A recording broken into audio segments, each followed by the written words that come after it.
Къде отвеждате вашите читатели с новата си книга «Сбели и закачки, но винаги юначни»?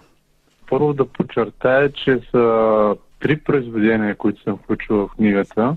Кратък разказ, един роман и една новела с осъмнати, така че ги отвеждам на различни места. При първото всъщност не ги отвеждам в някаква измислена реалност, а напротив в реалността, в която живеем. Просто съм се постарал да се случват с тях неща, които да грабват аудиторията, за която е предназначена книгата, а също и възрастни, защото както съм написал книгата е абсолютно четивно и за възрастни.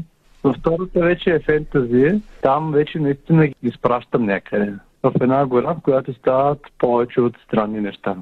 Какви са героите в «Сбели и закачки, но винаги юначни»? Какъв пример за децата са тези герои? И всъщност те на какво се учат, преминавайки през преживелиците, лудориите, през всички бели и закачки, в които ги поставяте и изправяте пред тях? Те са едни съвършено будни, съвършено умни деца и да, много штури, дължи, не случайно така заглавена книгата, не могат да скучаят. За тях скука е непозната дума. И затова измислят разни неща, но също така те са и много помагащи.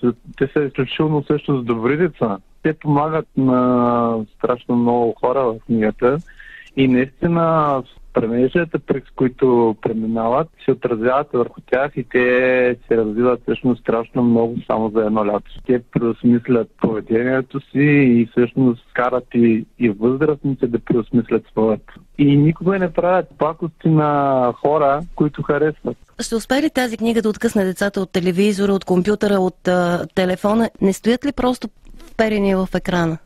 Моите герои, между прочим, също ползват и телефон, и таблет, ползват дори дрон в една от главите. Това при тях е между другото.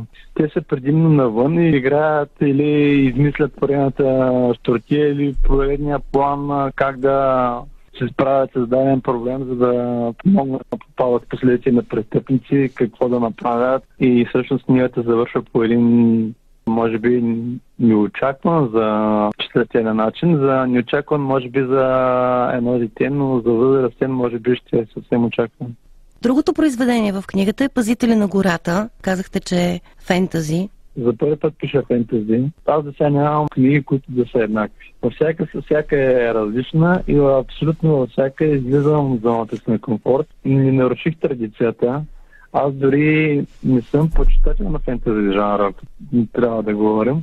Чел съм първите 4 тома на Хари Потър и дотам, но съчетавам реалния свят с измисления. Всичко нереално, което се случва в гората. А в самото село, всичко, което се случва, там се е съвсем в реда на нещата. Главният герой единия, той отива на гости при баба си. За първ път, поради някакви причини. Името му също не е подбрано въобще случайно. Той се казва Верадин.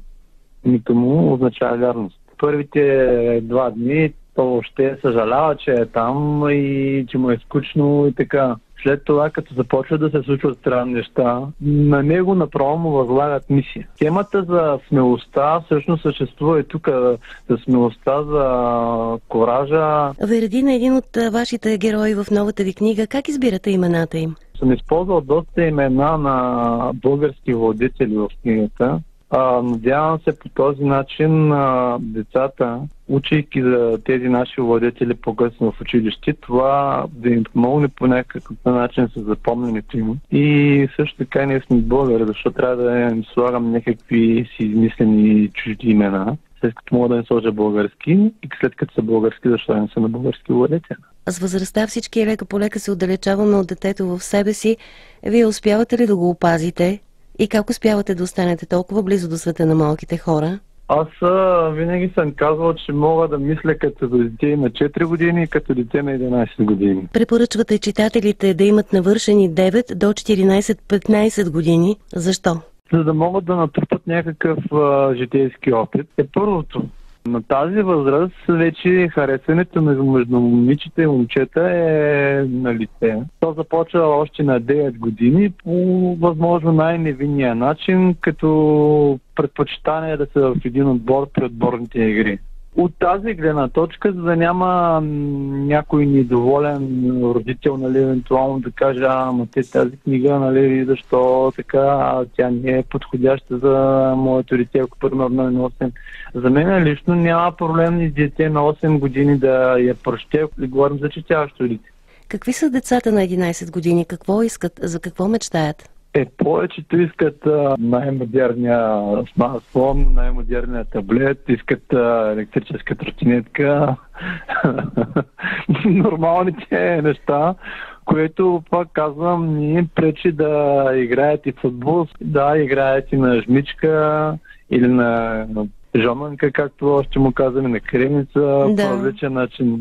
Карат също така и велосипеди, нали, не само тротинетки. Днес казваме, че децата не обичат да четат. Имате ли наблюдение, така ли е, не е ли? Усещам, даже като казах, нали, преди съседските деца, усещам, че нещо четенето ни е много любимо и всъщност едно от нещата е, че това започва още в детската градина.